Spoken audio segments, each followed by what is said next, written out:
নমস্কার বন্ধুরা, আপনারা দেখছেন রাশি ডিজিটাল সার্ভিস।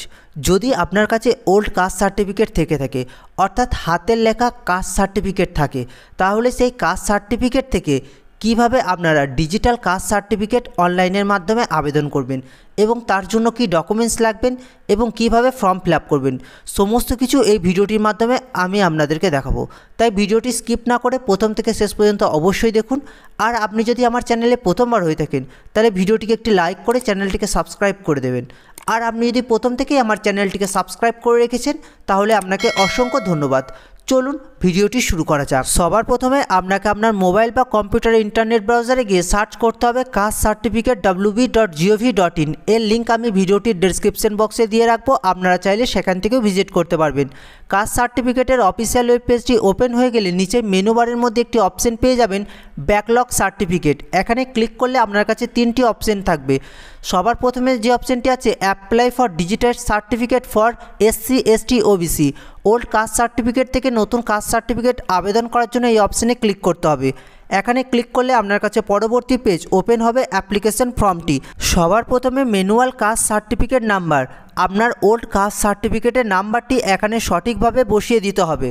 পরবর্তী অপশন দেখতে পারবেন সার্টিফিকেট ইস্যু ডেট, অর্থাৎ ওই কাস্ট সার্টিফিকেটটি কত তারিখে ইস্যু করা হয়েছিল সেই ডেটটি আপনাকে এখানে সঠিকভাবে বসিয়ে দিতে হবে।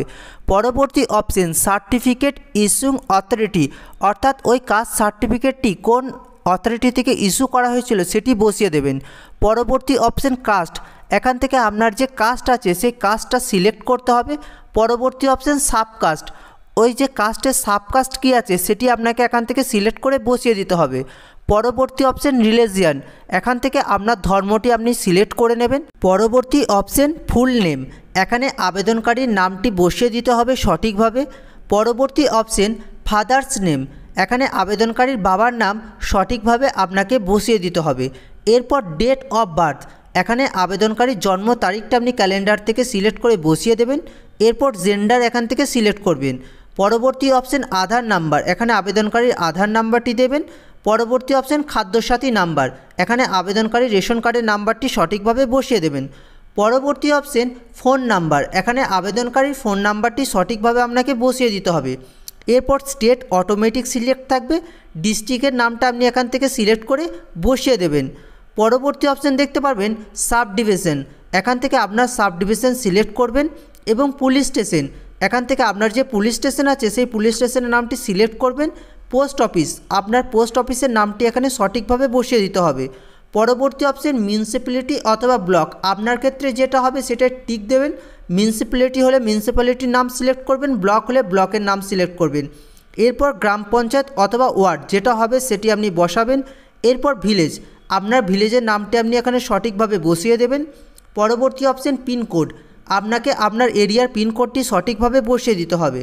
পরবর্তী অপশন দেখতে পারবেন আপলোড ওল্ড সার্টিফিকেট ফটো, আপনার কাছে যে ওল্ড কাস্ট সার্টিফিকেট আছে সেই কাস্ট সার্টিফিকেটটি আপলোড করতে হবে জেপিজি ফাইলে 100 কেবির মধ্যে। পরবর্তী অপশন একটি ফটো আবেদনকারীর আপলোড করতে হবে যেটি 50 কেবির মধ্যে। ডকুমেন্টস আপলোড কমপ্লিট হয়ে গেলে নিচে ক্যাপচাটি সঠিকভাবে ফিল আপ করে দেওয়ার পর সাবমিট অপশানে ক্লিক করতে হবে। সাবমিটে ক্লিক করলে একটি অ্যাকনলেজমেন্ট নাম্বার জেনারেট হবে, এই নাম্বারটি আপনি অবশ্যই নোট করে রাখবেন। এর স্ট্যাটাস চেক করার জন্য আপনাকে কাস্ট সার্টিফিকেটের হোম পেজে আসতে হবে। হোম পেজে আসার পর ব্যাকলগ সার্টিফিকেট এই অপশানে আপনাকে ক্লিক করতে হবে। এখানে ক্লিক করলে দ্বিতীয় যে অপশানটি আছে চেক অ্যাপ্লিকেশন, এই অপশানে আপনাকে ক্লিক করতে হবে। ক্লিক করলে আপনার কাছে পরবর্তী পেজ ওপেন হয়ে যাবে। ভিউ স্ট্যাটাস অফ অ্যাপ্লিকেশন, এখানে আপনার অ্যাপ্লিকেশন নাম্বারটি বসিয়ে দেবেন। এরপর সার্চে ক্লিক করবেন। সার্চে ক্লিক করলে আপনি তার স্ট্যাটাসটি দেখতে পারবেন। যদি ভিডিওটি ভালো লাগে তাহলে অবশ্যই একটি লাইক করবেন এবং বন্ধুদের সাথে শেয়ার করবেন। যদি ভিডিওটি ইনফরমেটিভ বলে মনে হয় তাহলে চ্যানেলটিকে সাবস্ক্রাইব করে পাশে থাকা বেল আইকনটিকে ক্লিক করবেন। আর যদি ভিডিওটির মধ্যে কোনো কিছু বুঝতে অসুবিধা হয় তাহলে নিচে কমেন্ট বক্সে কমেন্ট করুন, আমি আপনাকে সাহায্য করব। ভিডিওটিকে শেষ পর্যন্ত দেখার জন্য আপনাকে অসংখ্য ধন্যবাদ।